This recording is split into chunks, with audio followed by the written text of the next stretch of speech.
Big Boss season 9ஓட title winner இவங்க தான் அப்படின்றது உறுதியாயிருச்சு. அதை பற்றி தான் நம்ம டீட்டெயிலாக டிஸ்கஸ் பண்ண போகிறோம். சேனலுக்கு புதுசாக இருந்தீங்கன்னா சப்ஸ்கிரைப் பண்ணிடுங்க. வீடியோ பார்க்குற அனைவருமே மறக்காமல் லைக்கும் ஐப்பும் பண்ணிங்கன்னா இந்த வீடியோ பல பேருக்கு போய் சேர்ந்துடும். அந்த உதவியை பண்ணுங்கள். இப்போ கண்டென்ட்டுக்குள்ளே போயிடலாம். ஸோ இப்போ பிக் பாஸ் தமிழ் சீசன் வரலாற்றிலேயே இது ஒரு டைட்டில் வின்னருக்கான ஒரு புதிய சரித்திரம்ன்றது வச்சுக்கலாமே அப்படின்ற மாதிரி தான் தோணலாம். ஏன்னா பிக் பாஸ்ல கிட்டத்தட்ட ஒரு 8 சீசன் நடந்திருக்கு. 8 சீசன்ல மெஜாரிட்டி ஆஃப் த வின்னர்ஸ் வந்து பார்த்தீங்கன்னா மேல்ஸ் தான் இருந்திருக்காங்க, ஃபீமேல்ஸ் கிடையாது. பட் இந்த சீசன் ஸ்டார்ட் ஆகும் போதே நான் நினைச்சேன் இது ஒரு ஃபீமேலுக்கான சீசனா இருக்க போகுது அப்படின்னு நான் நினைச்சிட்டு இருந்தேன். கரெக்டா இந்த சீசனோட எண்டில் பிக் பாஸ் சீசன் 9ஓட டிராஃபி அண்ட் பணத்தையும் தட்டி சென்றுள்ளது திவ்யா கணேசன் அப்படின்றத சொல்லிக்கிறேன். ஆனால் என்ன வைல்டு கார்டு வரும்போது ஒரு பயங்கரமான சான்ஸ் இருக்குது. இந்த சீசன் ஃபஸ்ட்டு 35 நாள் பார்க்கும்போது 30 நாள் பார்க்கும்போது எல்லார் மனசுலையும் எப்பா இது உள்ள டைட்டில் வின்னரே கிடையாதுப்பா, வைல்டு கார்டில் தான் டைட்டில் வின் பண்ண போகிற ஆப்பர்ச்சுனிட்டி பிரகாசமாக இருக்கிறது அப்படின்றது நான் மட்டும் கிடையாதுங்க, நான் மட்டும் இல்லை. இதை பற்றி நிறைய பேர் ரிவ்யூ பண்ணுறாங்களே, பிக் பாஸை பற்றி நிறைய பேர் ரிவ்யூ பண்ணுறாங்க. எல்லாருமே சொல்லியிருப்பாங்க டைட்டில் ஓப்பனாக இருக்குது, டைட்டில் ஓப்பனாக இருக்குது, வைல்டு கார்டில் வந்தால் கூட டைட்டில் அடிக்கிறதுக்கான வாய்ப்பு இருக்குது அப்படின்னு சொல்லிட்டாங்கல்ல.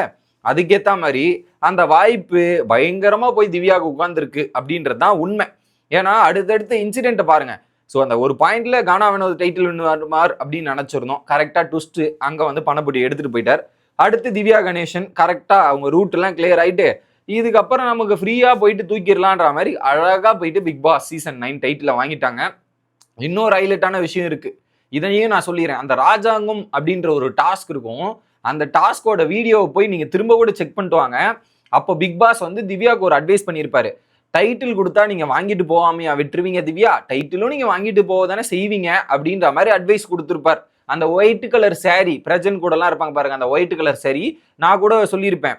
ஸோ பிக் பாஸ் ரகசியம் உடைத்தனது ஃபைனல் வின்னர் ரகசியத்தை உடைத்த பிக் பாஸ் அப்படின்ற மாதிரி தான் நான் போட்டிருப்பேன் டைட்டிலே அங்க. அப்போ அந்த வீடியோவில் நான் என்ன சொன்னேன், திவ்யா தான் டைட்டில் வின்னரோ அப்படின்றத அப்பயே பேசியிருந்தேன். கடைசியில இங்க வந்து திவ்யா டைட்டில் வின்னர் ஆயிருக்காங்க அப்படின்றது தான் தகவல். இதுல இன்னொரு எக்ஸ்ட்ரா இன்புட் என்னன்னா, பிக் பாஸ் தமிழ் வரலாற்றிலேயே செகண்ட் டைம் வைல்டு கார்டா போயிட்டு ஒரு டைட்டிலை ஜெயிச்சிருக்காங்க திவ்யா அப்படின்றது தான். ஏற்கனவே அர்ச்சனா ஒரு சரித்திரம் படிச்சாங்க, எப்படி இந்தியன் பிக் பாஸ்லயே ஒரு சரித்திரம் படிச்சாங்க.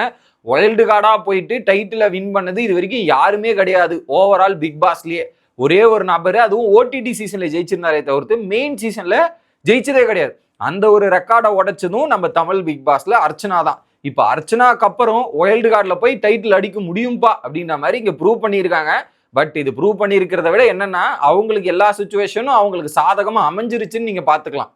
ப்ரூவ் இல்லை, அந்த பணப்பொட்டி மேட்டரா இருக்கட்டும், ரெட் கார்டு மேட்டர்ல இருந்து நிறைய விஷயங்கள் வந்து இங்க சாதகமா மாறிடுச்சு. அது எல்லாமே சாதகமா மாறி அவங்களுக்கு கன்வெர்ட் ஆயிருச்சு அப்படின்றது தான். ஸோ எந்த பிக் பாஸ்லையும் நடக்காத விஷயங்கள் தமிழ் பிக் பாஸில் நடக்குது. 2வது டைம் வைல்டு கார்டு போய் வின் பண்றது. ஓகே, அதை தாண்டி 3வது female season 2 Rithvika, season 7 Archana, இப்போ சீசன் 9 திவ்யா கணேசன் 3வது முறையாக ஒரு பெண் போட்டியாளர் டைட்டில் ஜெயிச்சிருக்காங்க அப்படின்றது குறிப்பிடத்தக்க விஷயம். ஏன் இதே இதுல தெலுங்குல ஒருத்தர் கூட ஜெயிச்சது இல்லை, நடக்கல. அதே மலையாளத்துல இப்போ இந்த 2 பேர் ஜெயிச்சிருக்காங்க, season 4 and season 6. Okay, Dilsha Prasanna, இங்க வந்து பாத்தீங்கன்னா அனுமோல் சீசன் 7, அனுமோல். இப்போ தமிழ் பிக் பாஸ் தான் அந்த 3வது பிளேயரையும் எடுத்துட்டு வந்திருக்கு அப்படின்ற ஒரு பெருமையும் தமிழுக்கே போய் சேரும் அப்படின்றதான் மக்களே.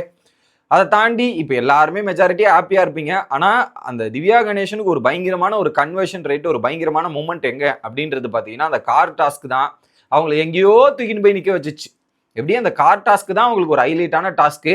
அதில் குறிப்பாக பார்வதி மற்றும் கமர்தனை வச்சு செஞ்ச மூமெண்ட்டு தான் அவங்களுக்கு இன்னும் கொஞ்சம் பயங்கரமான ஸ்கோப்பும் பயங்கரமான சில விஷயங்களும் பண்ணி அவ்வளோ தூரம் எடுத்துகிட்டு போய் வச்சிருக்கு. பட் எனிவே ஓகே தான், எனக்கு அந்த டாக்ஸிசிட்டி இல்லாத பீப்புள்ஸ் இந்த ஃபினாலேயில் வரணும் அப்படின்றதான் என்னோட இலக்காக இருந்தது.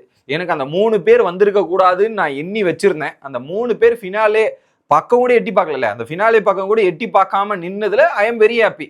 அதுக்கப்புறம் இந்த 4 பேர்ல யாரு டைட்டில் ஜெயிச்சிருந்தாலும் ஓகே தான் அப்படின்ற மனநிலை நான் போன வாரம் அந்த டிஸ்கஷன்லேயே ஓப்பனாக சொல்லிட்டேன். யார் ஜெயிக்கட்டுமா எனக்கு கவலை கிடையாதுப்பா அப்படின்றது தான். ஸோ நீங்கள் எல்லாரும் ஹாப்பி தானே மக்களே? பயங்கரமான ஹாப்பி, பயங்கரமான செலிப்ரேஷனில் தானே இருப்பீங்க திவ்யா கணேசன். ஏன்னா மெஜாரிட்டி ஆஃப் த கமெண்ட்ஸ் நம்ம சேனல்லையும் பார்த்தீங்கன்னா நிறைய பேர் திவ்யா ஜெயிக்கணும்ன்ற மாதிரி கமெண்ட் பண்ணிட்டு இருந்தீங்க. ஓகே, நீங்கள் எதிர்பார்த்த வகையில் நீங்க நினைச்ச வகையில் Divya Ganesan Bigg Boss season 9 டைட்டிலை வென்றுள்ளார். பட் என்ன, அவங்க கிட்ட ஒரு விஷயம் இருக்கு, என்ன தப்பு நடந்தால் தட்டி கேட்பேன் அப்படின்ற ஒரு விஷயத்த மட்டும் கரெக்டா ஸ்டாண்ட் அலோனா நின்று பல இடங்களை இது பண்ணியிருந்தாங்க. அவங்களுக்கு டைட்டிலே கிடைக்கல, எந்த இடத்துலயும் நான் டைட்டில ஜெயிச்சது கிடையாது, இது பண்ணது கிடையாது அப்படின்னு சொல்லிட்டு இருந்தாங்க.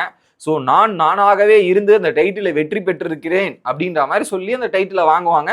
ஸோ அடையாளம் இல்லாம இருந்ததுல, எத்தனையோ சீரியல் எத்தனையோ இது பண்ணியிருந்தாலும் அந்த ஒரு அவார்டுன்றது இல்லாம இருந்தது.